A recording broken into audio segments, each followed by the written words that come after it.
Today, we continue the conversation with a gemmologist. Known as a diamond surgeon, Karl Schwantes. Is that how you say it, Karl? Yep, just like Qantas, but with an SCH sound. A very good Aussie. Karl Schwantes, not Qantas, is an award-winning designer who grew up playing at the workbenches of his parents' business, Xennox Diamonds, creating and designing pieces of his own as early as 12. He would first study science, get a psych degree, as you do, and join the Australian Army, rising to the rank of captain before finally taking over the family business and leading it into this next generation. As an internationally award-winning author of the book Rock Her World, very clever title, he's become a social media craftsman who can weave a story in the written word or lead a keynote with his gentlemanly humor. As a passionate and committed philanthropist with 4 freaking kids, I can't wait to uncover what has this man of many talents rise up each morning in the service of other people's loving dream moments. So Karl, are you ready for this? I'm so excited. Let's get into it. I feel like we should be singing a song after I say that. So I have to admit that when I read about you, because you're such a talented storyteller, I've got this visual of you playing around the workbenches of your parents' jewelry shop. So tell me more about that. Like I really want to know whether the way that you thought about diamonds growing up, and is what you're doing now the dream you had for your life? Oh, I don't think there's any way that I could have envisaged my life as it is now, being a little 12-year-old boy at home. So no, it's gone beyond my wildest dreams. My earliest memory was as being a little boy. Most jewelers have a workshop at home as well as in the shop, and it's almost like if I close my eyes, I can smell the oils. I can see like my dad heating up a piece of metal and going like a cherry red, and then like quenching it into this water, like it's almost like Knights of the Round Table, as it sort of made that quenching noise. So I think my dad started me very early, like making some apprentice like exercises. I made my first little rings and stuff that he learned. He probably wouldn't have been that much older than I was. He left school at about the age of 15, and his dad said, look, the first thing we need to do is to get you into a trade and learn some skills. But I think it may come as no surprise to you is that I probably developed the gift of the gab probably more from my mum. And I remember I won like things like the strawberry festivals, for public speaking, and I was on the debating teams and things like that. So I think love of connecting with people and talking, combined with the love of diamonds and jewelry, just kind of created a natural little niche or a spot for me that, even as I was growing up and being 15, 16, I would come in and work in the shop on the weekends, make the coffee for the jewelers. And I think I really believe that there's something valuable in starting at the mailroom, and working your way up rather than just being handed on a silver platter and going, here it is, here's the keys to the Ferrari or the Cadillac, whichever way you want to go. So, that's how it really started for me. Yeah, good on you. You got to whip them into shape, the kids. Well, I don't know why I never thought of asking this before, but because I have a 4-year-old and I picture you as a young kid, the value of diamonds, when do you start to understand its value? So I'm thinking about my daughter, we paint rocks, right? That's what we do. A kid, do they know the difference between a rock and a rock? Okay, so what is that? Where do you start to really get that value and start to tell that story in a way that has meaning for people, and then it just lives in them until they have it on their finger?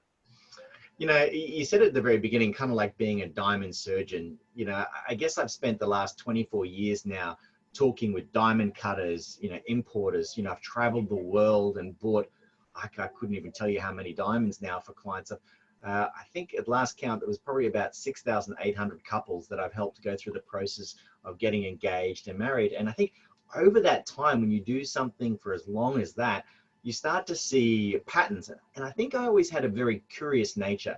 Like I always wanted just to find out more. And I would look at a diamond and go, oh, I really love that. Tell me why. And I'd love that. Tell me why. And I think, in the same way that your mechanic can listen to the engine and tell you what's wrong with it, or hopefully the computer guy, knows what's wrong with your computer. When I look into a diamond, it's a totally mesmerizing experience. And I'm looking for what the diamond cutter did right and what they could have done better. And it's having, I see things that people will never see. But I could look at diamonds all day long. So I think I landed in the right profession. I'm obsessed with people who are in mastery, and I'm hearing that from you, this sense of you see things that other people can't see. And I so want to delve into that. However, I'm aware that not everybody's as obsessed as about it as me, but I am curious about the bridge. Like, so how do you, I just picture some jewelers, right? Like you said, they have their own little home bench and they're like literally sleeping with their diamonds at night, but somehow you have this gift of the gab, this ability to kind of create a bridge, I guess, between those expertise and someone like me who might have a different reason for buying a diamond. So how did like studying psychology, becoming a captain in the army, how did those things help you in your business savvy, in your capacity to tell a story? I think it really comes down to a connection with people. And I think at its deepest level, what I love doing is really connecting with people. So whether I'm talking to them and it's about me asking you about your daughter and you painting the rocks, or what school she's in, it's just about talking to people. And I'm just genuinely interested in finding out more. And so I don't really consider it in so much as it's kind of like this transition to selling, because it's really just for me about helping you get whatever it is that you want. And it could be in the case of a diamond, or it could be that you just want to get a little silver or a plastic necklace. What it is less important to me than the memories and the experience that it creates for you. At some level, I kind of think, and I don't even know whether this is the right word, but I consider myself an experientialist. I love creating phenomenal experiences for clients. And that for me, so you've been into the showroom, one of the first things you see when you walk in, there's a Scotch and champagne bar there, and there's something really different and something remarkable happens when you create a phenomenal experience. Like the lights just flick on and you have this feeling that you've just been part of something special.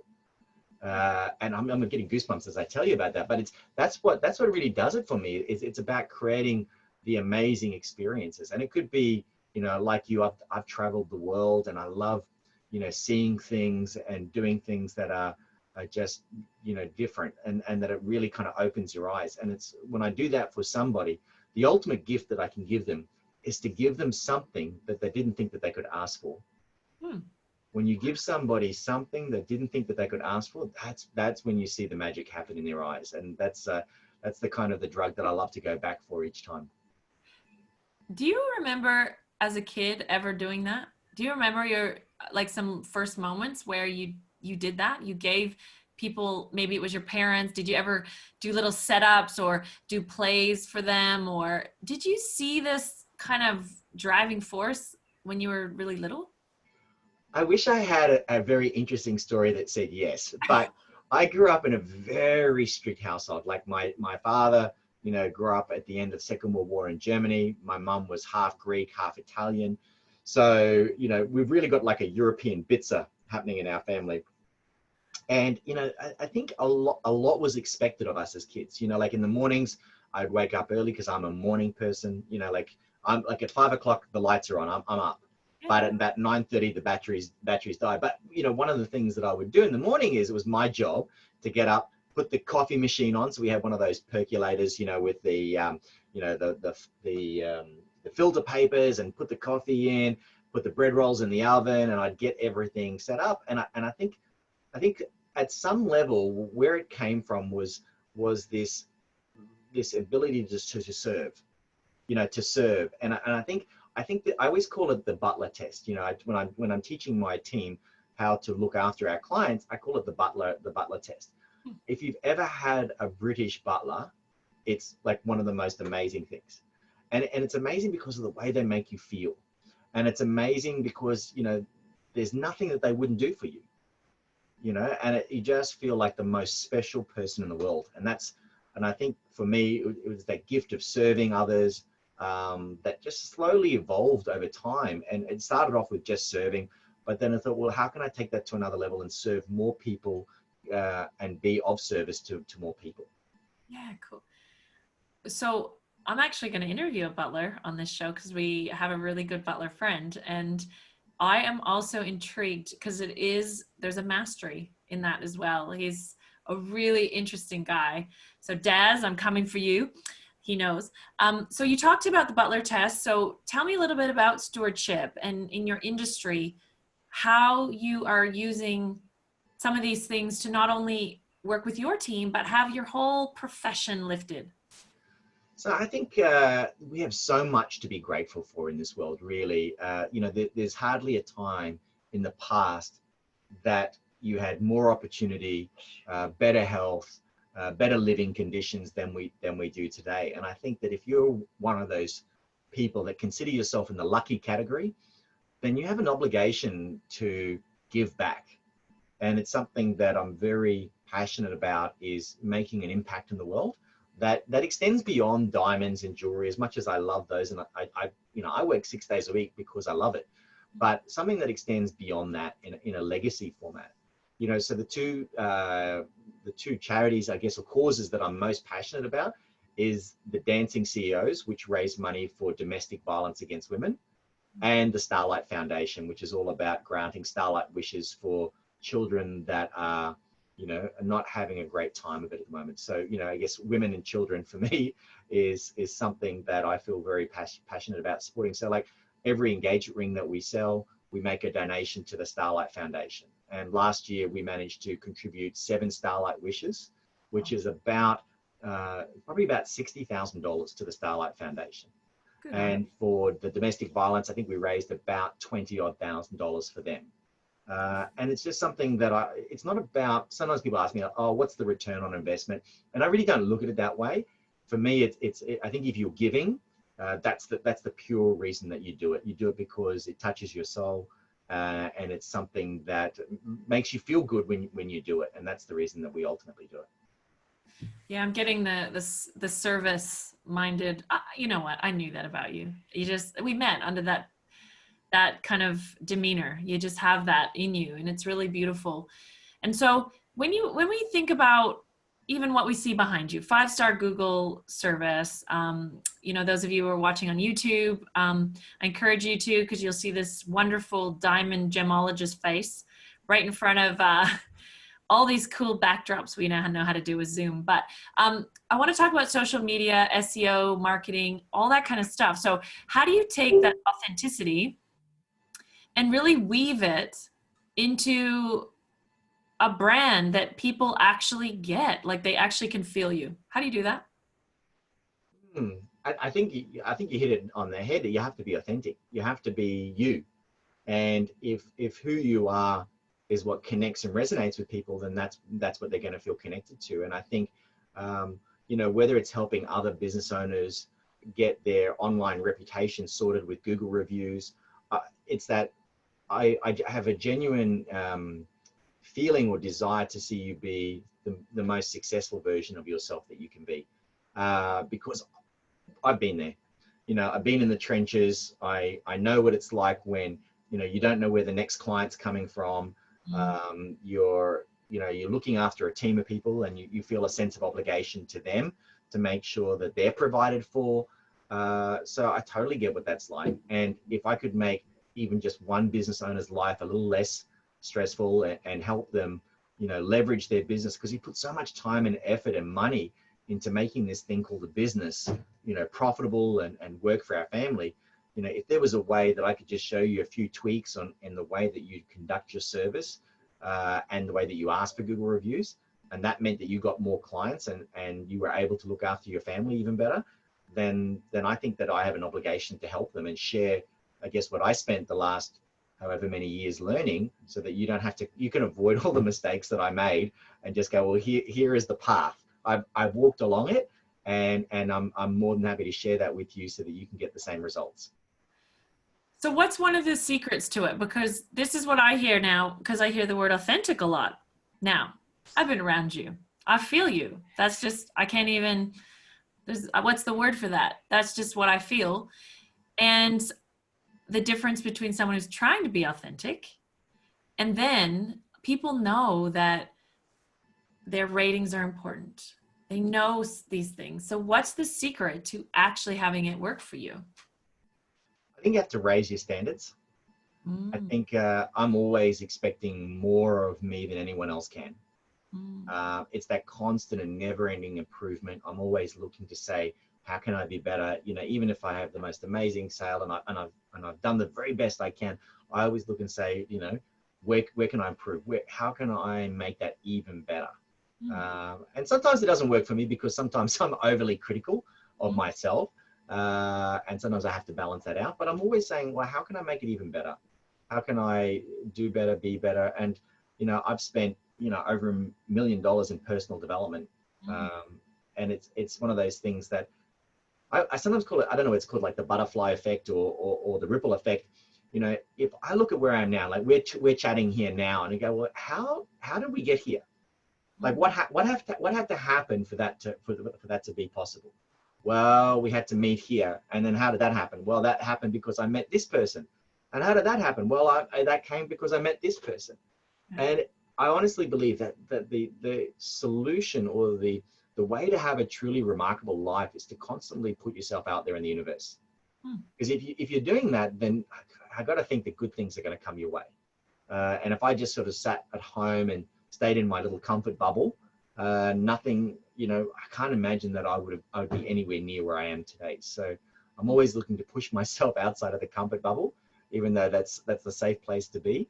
And I'm always asking more of myself and how I can do better, be better, give more, to make the world a better place. I love that thought. I started to actually, as you said, let's track what brought us together. And I started to track the course that we did together and Yep. then our relationship with Rill. And like there's a really amazing story as you begin to just even track that. And then you said something really interesting because this podcast is called In the Game. And being in the game is really about being out there in life for things to actually happen. And game, ironically, yes, I come from an athlete background, but it wasn't crafted from an athlete space. It was actually this notion that a lot of us spend time watching life happen from the sidelines. And you said staying in your house, Yep. and even as you listen to this podcast, it's sort of like, do you just listen to it while you walk? Are you just sort of like a voyeur of life? Or do you actually take some of the things that you learn or that you hear today from Karl, and do you say, you know what? I'm going to try that. I'm going to try that. So something about, can I make it better? That was Nat's mantra or mantra. I don't know if I'm Aussie or Canadian anymore, but whatever, that. And she used to say that all the time. And I wasn't planning on asking you this, but it can make her be very challenging sometimes in relationships. So how are you? I want to know about you with your wife and you with your 4 kids. What are you like? Because you have that sort of thing in your head that's like, how can I make it better? How can I make it better? Yeah, it does drive my wife nuts. Um, How did but I'm like the spontaneous person, and they say opposites attract. I'm like the spontaneous person. Like I'll come home and say, let's pack the bags and just go for a drive, and she'll be like, I needed 24 hours notice to kind of process, plan, what's going to happen with the kids, what we're going to do for lunches, whatever. And so, I think over time, like, I've been with my wife now for over 22 years, and it's like, I think probably only in the last couple of years it started to really penny drop, is that I have to, if I want to get the kind of result that I ideally like, I have to give a message in the way that I would want her to receive it. So if I know that she needs a couple of days, processing time, I need to be better disciplined and more organized in my thought process, and not the kind of the spontaneous, hey, let's go off and do this. And it's just a matter of meeting, the balancing act of the two. So I think that's one of the great things about being in a committed relationship, is that you have the opportunity to mess it up and try again over and over again Yeah. until you get it right. And way to be willing to see that, like you said, that you're opposites. And then how do you think that she lifts you up in terms of what you do in the world and the impact you want to make? I think, one of the things that always stood out to me with my wife is that from the very first moment that I met her, I could see her as being the mother of our kids, because she has that real motherly kind of, essence about her. And that's what she is for our kids. So, she's the one that kind of holds the fort down. She's an educator by heart. She's actually studying her PhD at the moment. So she's there to help the kids with all of their homework, and the role that I play is somewhat different, from I guess the business and looking after that side of things. But the two of them, although we're kind of opposites, it's kind of like two parts of a puzzle, and we kind of fit together in the middle. So, sometimes I don't know, you can't always look at it and go, why does it work? And go, I don't know, it just does. Yeah. We were talking about the games that I create, not the dirty kind for couples. Remember that? Yes. That was before the record button, guys. So maybe I just need to press it a bit earlier because it's a bit saucy. But this is it. Like, I literally created this game for couples to do puzzles together because it is so interesting how two different kinds of approaches can actually build something. And you obviously built a beautiful family. And I do want to take a second to just acknowledge you for that commitment to your relationship, actually, because I think these days we kind of just like brush over that. Oh yeah, anyways, let's get back to 5-star Google reviews. But ultimately, you're the result of all of that. So I just wanted to. And I think it's important for people to realize there's no such thing as a perfect marriage. It just doesn't. You have your highs, you have your lows, but I think underneath everything is a desire to kind of, be there for the long haul. And we kind of talk about it sometimes. We kind of go, we almost play the grandparent thing. Oh, look, we can't wait to be grandparents. When our kids have kids and then doing all the fun stuff. But I've got 3 14-year-olds and a 15-year-old at home. Now, do you think that there are some triplets, right? Yeah, triplets. I forgot that. So triplet 14-year-olds and a 15-year-olds. We actually had 4 kids under 2. And if you can get through that, you can pretty much almost get through anything. But, you got to believe it, 3 14-year-olds and a 15-year-olds, there is a whole heap of hormones that are running around at the moment, So, like I said, it's the ability to kind of do it, mess it up, and then start again the next day. Dude, why didn't we start talking about that? That's what we needed to freaking open this with. Oh, wow, I forgot. I did know that in the back of the arsenal of my mind. That in itself, that is actually incredible. And I was curious, do the kids take any interest in what you do? Like, are they at the workbench? Do they try? Are they into it? You know what? It's a little bit, but not quite, not the same way that I did. My kids are all, my wife's a muso as well. So she plays the piano. She's a beautiful pianist. And the kids kind of, like, she was teaching the kids music from the age of 3. Yeah. So my oldest son now, who's 15, he's doing his level 8 piano. He plays percussion, so he does drums, timpani, xylophone. He just won an organ scholarship, and he's teaching himself the guitar. They're all just incredibly musical. Next one down plays the violin. Next one's the trumpet. Next one's the clarinet. So they're like, our house sounds like an orchestra most of the time. So I think that's one of their passions. Although my oldest son, he's been coming in a bit and doing things like video editing. So we'll shoot some videos, and he'll do some video editing. So I think that's more, it's hard to say. Like, I don't know, at 15, I knew, this is where I'm going to be. So it's hard to look at a 15 or a 14-year-old and go, is this going to be your life's mission? Is this what you're going to be doing, for the rest of your life? I don't know. But I'm trying to keep them as interested as possible. But ultimately, you want them to do it because they love it, and I don't think any child should ever be forced to enter the family business if they don't have a passion or a love for it. Absolutely. And I have to, just that visual of the orchestra. Who's the conductor? Well, my wife's the one who always goes, wrong note. Yeah, so she's the one who hears it all. And it's like having a personal music tutor at home, 24/7. So they can't get away with anything. That's hilarious.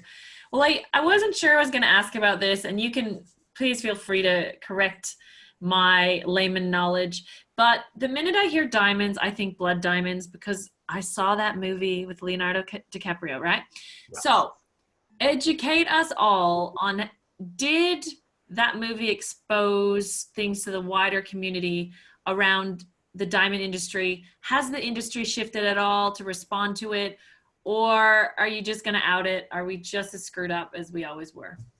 Well, Hollywood's famous for running factual documentaries, right? Clearly. I No. bought in, hook, line, and sinker. Okay, yeah. So, is it possible that Hollywood may have over dramatized and enhanced certain aspects of the story? Absolutely. But, was there a shred of truth? Sure. But, that's quite some time ago now. For as much as recent memory, the Kimberley process, which is the process that restricts the sale of diamonds that are used to fund civil wars, has been in effect. So the opportunity for you to get a blood diamond these days would be so difficult, so the industry really, I think, woke up to all of that and has put such strict measures in place to ensure that that doesn't happen. So I think every client out there that's buying a diamond today, by all means ask, does it come with the Kimberley process certificate? But these days, every single diamond that we sell comes with that as being certified that it's conflict free. You'd almost have to go off the beaten track to find one that was a conflict diamond. It would be actually almost impossible to find. God. So tell me that thing you described to me. There's a new kind of diamond. Remember that? Like the created diamonds? Yeah. Tell me about that. That's cool. Oh, it's like, if you're listening to this and you're old enough to remember the Jetsons cartoon, like I remember they had, meet George Jetson. Yeah, they had this box in the house that kind of made everything, like it made your lunch, made your clothes, and whatever you wanted. And isn't it funny how things like fiction can sometimes turn into reality? I mean, we're moving into a world at the moment where they're talking about being able to 3D print meat, or 3D print straight to metal. So like you could build things out of metal just with a 3D printer. The future for yours and my kids is going to be an exciting and amazing one to live in. And, this is just another iteration of that technology shift. I mean, they've been able to replicate, how diamonds were created under the ground 1 billion years ago. They've now recreated that above the ground. Their identical physical, chemical, molecular, and optical properties are exactly the same. So it's imagine, Sarah, you were made through IVF, and I was made through the good old-fashioned way. Yeah. We don't look at you as a synthetic human. You just had a different start, and that's all it is. See how he can explain it? So my Jordan, IVF Jordan, we tell her little story, like you said, and let's say her beginnings, your kids, you'd never know. My daughter's a giant.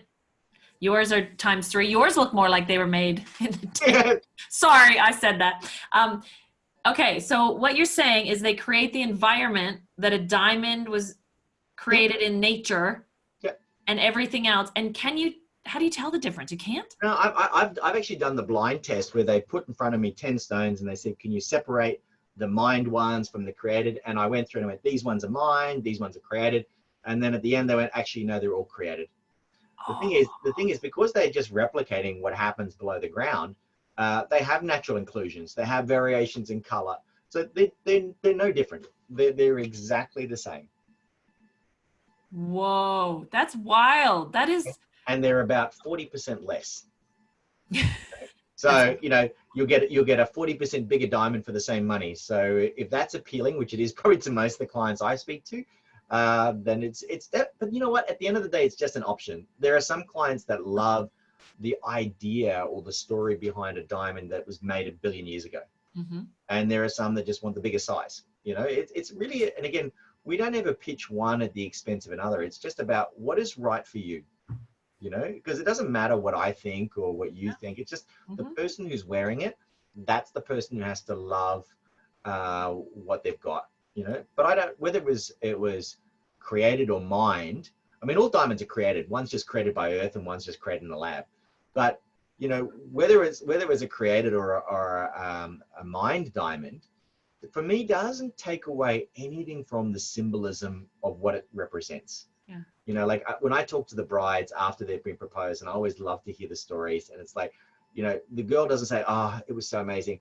He got down and proposed with a triple excellent Russian mined, FSI diamond. No, all she says is, like it was romantic. They said this or they did that, or, my partner knew exactly the way I wanted it. Like that's the experience that they talk about. not about the rocks particulars.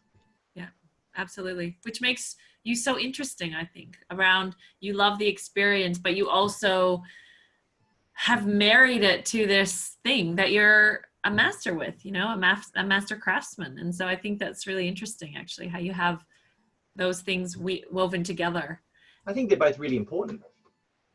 Yeah, well, it's funny because as you're talking, I'm thinking to myself, why is it that I never grew up with any knowledge of diamonds? So and I'm just like noticing these two parallel lives, you know, and your kids, like they're so into music and I was into sport. And yeah, so it's all really interesting, the things that we're exposed to early. And in this podcast, that's what I love doing, is being able to almost take, you mentioned your parents at the beginning and some of their, what was important to them and how that shaped you. And yet I do believe that the core of who we are shines through no matter what. It's like, doesn't matter if they try to stifle it, like who you were, I truly believe was evident, had evidence of that early days. Yeah. I love just hearing those stories. So thank you so much for sharing yourself. There is somebody out there listening right now and going, I can do that with my craft. I do think there's something to that. How you have, as an entrepreneur, I really appreciate how you, I don't even know if you can say this, but how you make social media demonstrate the heart of who you are. I think that's a real gift and talent. So thank you for sharing that. Thank you. Appreciate that.